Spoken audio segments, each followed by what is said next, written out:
Hey folks, Rob Bruss here. I want to call out some absolutely ridiculous Chinese hypocrisy over the last couple of days, and I think it's actually pretty funny. And what a bunch of sooky crybabies the Chinese Communist Party actually are.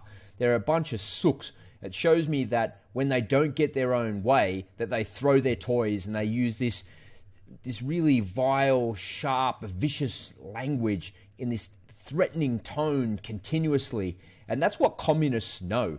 Here in the West, we believe in freedom. We believe in the right to choose how we want to live our life. We don't want to be coerced by a government and told what to do, told what we can think. And I hate communists. I hate everything that stands for communism. And the Chinese Communist Party are the ones that embody absolutely everything that communism is. And I hate it. And I'm going to call out some hypocrisy here that absolutely not a single person in mainstream media is calling out. So I'm going to call it out. So we all know in the last couple of days, this Nancy Pelosi arrived in Taiwan to some great fanfare and a whole bunch of threats. She went there. An 82-year-old woman on her own time went there. She's not even a diplomat, for heaven's sake. She's a member of Congress. Yes, she's the Speaker of the House. Yeah, she's third in line, whatever, all of these things. But she was there in an unofficial capacity. And if you read and listen to the speeches that she gave while she was there, it amounted to nothing. Okay, so sure, there's an American supporting the Taiwanese. Sure, she went there. Sure, it rattled a few cages. But what I want to do is I just want to point out that it actually didn't do anything. There was no trade deal that was signed. There was no security pact that was signed. All she did was go there and talk about a whole lot of nothing. And I'm sorry to my American friends there that, you know, she went there, she did what she wanted to do. But really, the reality is when you read between the lines of what she said and what she did there, it wasn't really about anything. Yeah, she's supporting the Taiwanese, but that's pretty much it. And when you look at what happened as a result of that, this is what happened. The Chinese surrounded Taiwan. And the Chinese are watching this the same way that I'm watching this on the other side of the planet in Sydney. And I can see that Nancy Pelosi went there. She didn't really talk about anything. She didn't really do anything. She didn't really antagonize anybody. She didn't do anything. Just the Chinese had a massive dummy spit. They surround the island, they start firing their weapons, they start carrying on, they're threatening military operations, they threaten to go to war over some 82-year-old woman who comes from some country that they don't like to talk about nothing. And I just think that it's absolutely ridiculous. The Chinese are all upset and cranky about what I can see amounts to actually nothing. They're like a bunch of crybabies. And I just don't get it. I don't get why they're throwing their toys so hard. Look at this one. We're going to smash to smithereens. China threatens all-out war over Taiwan. Why? Because some woman went there that you don't like and you don't like what she said? And is that an oversimplification of it? Or would a Chinese person say to me, no, Rob, that's against what we believe. We believe in the one China policy. We believe that that's a breakaway province. But hang on a minute. You never even governed Taiwan. How is it a breakaway province if you never governed it? I could kind of understand and kind of get myself there if you once upon a time governed the place, but you never governed the place, ever. Not ever. And now you're trying to say that it's a breakaway province. You just make up your own rules. You make up your own rules about the South China Sea and you do whatever the hell you want because that's what communists do.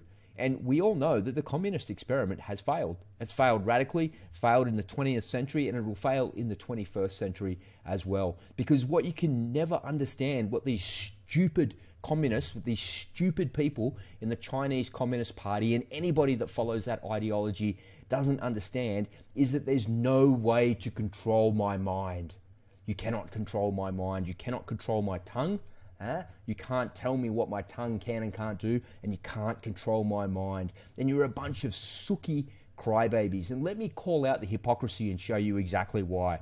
So we've all heard of the Belt and Road Initiative that Xi Jinping put together, and I think it kicked off in 2013, something like that. And the idea is to get control of the world's energy supplies. It's pretty interesting when you Google it. You can't seem to find a lot of information about what's going on now.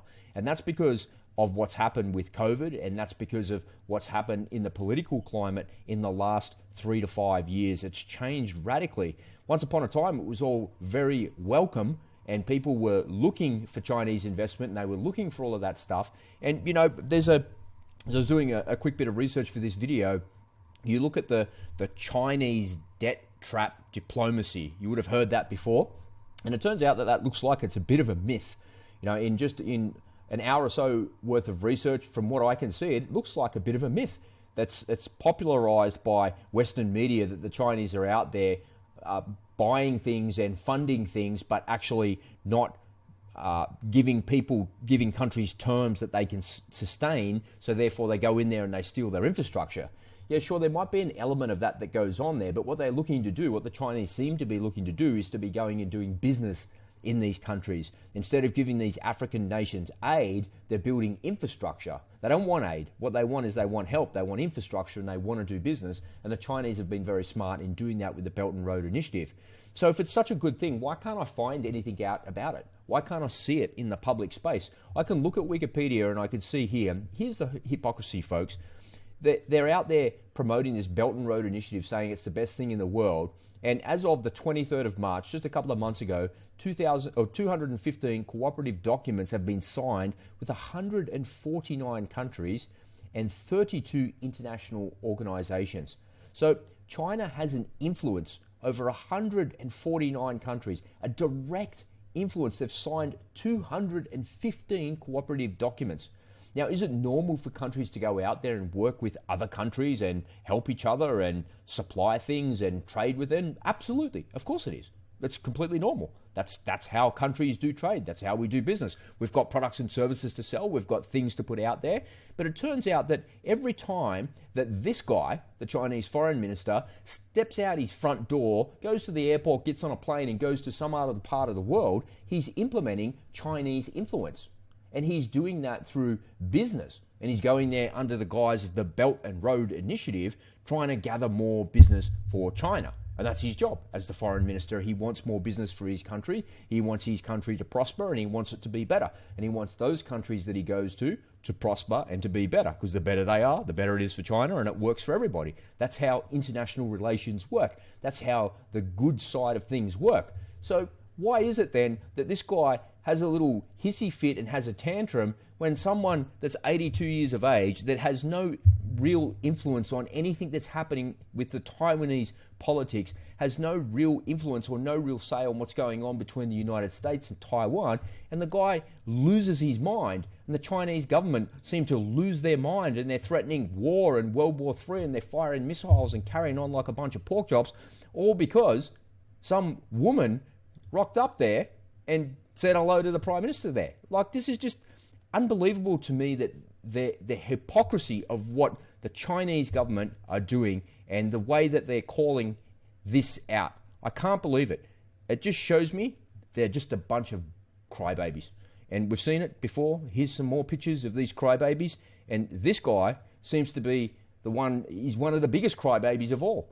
So they get all their tanks out, they get all their guns out, they get all their ships out, they get all their warplanes out, and they threaten everybody with war. They threaten the entire world with World War III and destabilizing everything, all because of this evil communist mentality. But I'm here to tell you, Chinese Communist Party, you cannot control my mind, you cannot control my tongue. And when I say this, and when I put this out there, I say it on behalf of millions of people in the world that detest your ideology. We hate your communist ideology. We hate it. We think it is the most disgusting, vile thing that has ever existed. Democracy is not perfect, I admit that, but it's the least worst thing that's out there, and it's certainly better than communism, and it's certainly better than the Chinese Communist Party.